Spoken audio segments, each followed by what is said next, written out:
All right.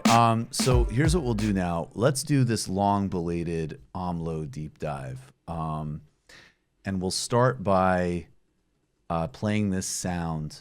This is, I believe it's Laura Carlson on the Real News Network sort of intros this, but this is primarily a speech from AMLO where he's early in his presidency saying that they are moving past the neoliberal model. So let's play this clip and then we'll get to it. Let's listen to a clip of López Obrador on the campaign trail. Declaramos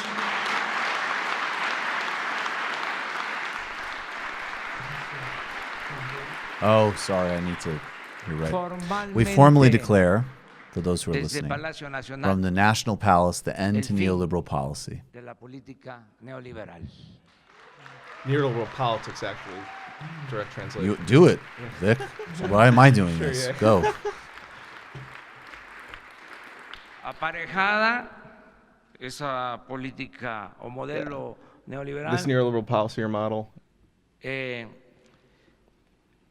con su política económica de pillaje antipopular went y hand in hand entreguista. with the elite and dependent Quedan economic policy of pillaging. Abolidas las Both dos things are now cosas. abolished. Ahora nos toca, y esa es la respuesta, edificar lo que sigue, Yeah, our response to build what's con la next conciencia is now our responsibility. de que lo que hagamos no solo será Whatever we por la do will not only be to regeneración and serve to de renovate our nuestra vida public life, pública, sino inspiración but will para also otros inspire other pueblos. people's. Tenemos la responsabilidad de construir Yeah, we have the responsibility to una construct propuesta a post-neoliberal, post-neoliberal proposal. una propuesta A post-neoliberal post-neoliberal, proposal. y de convertirla en un modelo viable de desarrollo económico, And convert it to a viable economic development de model ordenamiento político y convivencia entre los sectores sociales. of political order and harmonious Debemos coexistence, demostrar social coexistence. que la modernidad We should show that the modernity puede can be ser forged from below forjada desde abajo y sin excluir and without a excluding nadie, anyone. y que el desarrollo no And tiene development por qué doesn't have to ser be contrario contrary a la to social justicia justice. social. Okay, so guys, I'm going to open it up. There's a lot to hit here, and I'll start with you, Vic. What is your read on? So yeah, I mean, when he was coming in, and throughout his campaign, he had a lot of anti-corruption rhetoric, which, as we saw in Brazil or in here, it's kind of can be a red flag. But since he's been in office, he's really taken like a systemic approach rather than going after, people in the last administration or specific officials. He's been like with the state oil company, he's shut down a lot of the pipelines, specifically to go after and inspect like this systemic theft within the potentially within the company of oil out of the pipelines, so things like that. He's sort of taking this systemic approach rather than like trying to do this whack-a-mole or, making political enemies out of people. So I think coming in, it was sort of uncertain which way he was going to go. And so he's definitely has this like as we saw in that clip too, he sees the corrupt system as like neoliberalism itself. It's not right. So when he talks about corruption, he's connecting it to these broader systems, and that's always the tell. Right-wing anti-corruption politics is authoritarian, and it is always fixated on specific personalities and symptoms and then weaponized against the left. And of course, Brazil is the most extreme example of that. A left perspective on corruption would take these corruption cases, including like the petty corruption of politics, but connect it to systems of capital and capital accumulation. And he's also connected the savings from corruption on redistribution, which is another distinction. Kristen. Yeah. I mean, there's a lot to cover. I mean, there's been a lot of changes in Mexico even in the past few months. But, we talked, last week during the GEM about what's been going on specifically in the border regions, where one, AMLO increasing the minimum wage there was massive. Two, doubling it. Yeah, doubling it. And basically what it did is also pushed up people who were above the minimum wage. They started demanding, that was the 2032 movement that, is still ongoing. And then not breaking the strikes, which in Mexican That's politics huge. and history is massive. So that's been something that's been very significant. But we've talked about that a little bit. So I just want to talk about something that people do bring up to me a lot when I talk about Just AMLO. 1 second. Yeah. Matt, do you mind bringing us those coffees? Thank you so much. All right, go ahead. is the question of police militarization. Yeah. And that Yes. goes into a lot of the questions about, what we're talking about with corruption. And I don't have a strong position here or there, but to understand what they mean when they're talking about militarizing the police in Mexico, you have to understand how a lot of these local police precincts were working, where they were predominantly fiefdoms of, a few small people, and they were very corrupt, and they were involved with the drug trade. So it's important to not think about it in like the American context, for example, whereas like if Trump were to institute a national police, obviously we would have a very different reaction to what they're doing there. So they're actually trying to pull back that kind of military people on the street, basically with guns, right, from these kind of smaller groups and try to have it something that's a little bit more systemic. Now, of course, it doesn't necessarily that it's going to be good one way or the other, but it's a very different context than in the United States. Context.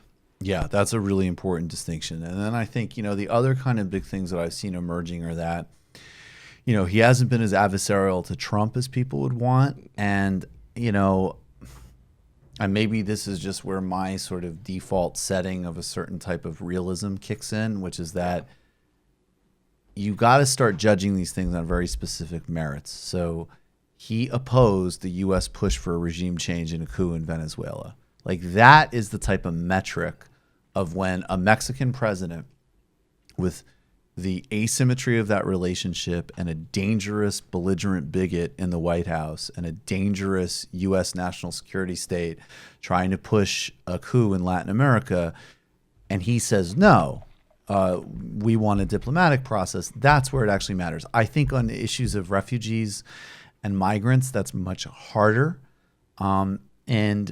I think if we're being honest, I think we're all actually looking to shape an actual viable strategy.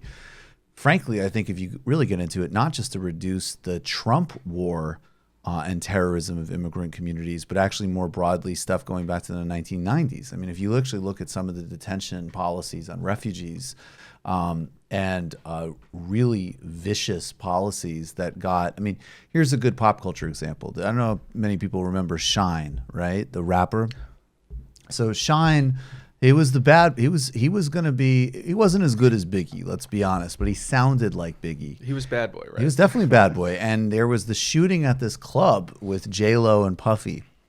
And Shine took the rap for it. There's even a Nas lyric where he says, I don't like how Diddy did Shine. Bottom line, and again, it was some type of, nobody was seriously hurt. But it was, whatever, a gun was discharged. So I'm not saying it wasn't like an actual crime. And it's not even clear whether or not Shine was really responsible, but he got the blame. He took he took the fall. He was born, I think he's Guyanese, banned. He's out of the country. He cannot get his citizenship back. This is a guy who grew up in Brooklyn, who started a prominent career in the United States in his 20s. Ironically, total side tangent, he primarily resides in Israel now and has become an Orthodox Jew. So there is a lot. It's a highly New York story, from Guyana to Israel to Diddy. But the bill that he was deported on was a legislation that was signed under Bill Clinton. Yeah. So this war on people from other countries is, again, if you draw a false equivalency with Trump, it's wrong. Period, full stop. He's accelerated and expanded the boundaries of it radically, and it's an overt white supremacy, and it's a distinct, ruthless threat without question. However, the broader structure of how you deal with this goes beyond it, and it's going to be very hard for a Mexican head of state because, as plenty of people have pointed out, including Daniel Denver, part of the acceleration of the war on immigration from Mexico correlates with the signing of NAFTA. And we open up borders for capital and opportunities to exploit labor in Mexico, and then have this much more policed, brutal policies on immigration coming from south of the border. So AMLO has to take all of that on. And then the other disturbing thing is at times there's going to be symmetries between what the left in Mexico wants in terms of labor and wages and what some of the worst white nationalists in the Trump administration want. Because some of the worst white nationalists in the Trump administration are going to be amenable to some progress in Mexico because that will lessen immigration, essentially. And that's another very weird, disturbing symmetry in this conversation. I think just talking about his relationship with Trump, though, it's also important to recognize that it was incredibly brave and continues to be brave for him to refuse to recognize Guaido. Absolutely. Totally. Yeah. Huge. That, Foundational. massive So well, it's those not are a the fr- ones that those are the basic tests. You know, some people want there to be a fight about every single thing and not recognize certain things are hard to figure out, but there it is. The president of Mexico said no. Well, and another huge thing that they've conflicted about is that, AMLO wants a Marshall Plan for Central America to, decrease immigration. And, we just cut foreign aid to those countries. So it's like that's a whole nother conflict there that people are not really bringing up. And freedom of movement is vital, but the same token, we've ravaged these countries where people are fleeing. So we owe them a debt, and Mexico is willing to, wants to kind of go half in on it. And we just pulled a ton of aid. Absolutely. And that's a truly visionary policy. So Yeah. AMLO, I would say, look, his poll numbers are really high. Yeah. I think areas where, I think the strike thing is a great example. There isn't necessarily official support for it, but clearly this is the type of thing that the possibilities get opened up when you have an administration in Serious power. possibility. And that is the signal. I mean, this is how this stuff works. That's the signal to the left, to the grassroots, to the base, to push and push and push. And yes, I think the policing questions are a big question mark. I think there's frustrations in certain areas, but I think you'd have to say, especially in the context of today's world, you have a progressive leader running Mexico who's followed through on key promises over the first 100 days and has huge popularity. Yeah. And a country that probably is one of the most ravaged Yeah. from neoliberalism. I know out of Absolutely. OECD countries, it has the worst outcomes for working people in general. I mean, it's a country that very much the kind of trends that we're trying to reverse, it's been at the forefront of those. So having a government that's not only willing to, but is also, as we were saying, with the public support that he has, is strong enough to push back against these. That could really rewrite a lot of the way that even the United States economy participates in Latin America. Totally. Definitely. And he's got tons of institutions to rebuild as well. All that, has been decimated. All right, so there's we'll check back in on AMLO soon. You've just watched a Michael Brooks show video, and you can watch all of our full main live shows every Tuesday night at around 7 p.m. Eastern Time, and subscribe to get all of the clips you want. We're covering the globe. We're focusing on international relations, the intellectual dark web. We're having fun. We're doing deep dives with a lot of amazing guests. Of course, become a patron for the whole thing at patreon.com/TMBS, or subscribe to this YouTube channel and help us keep growing and get that content out there. Subscribe below.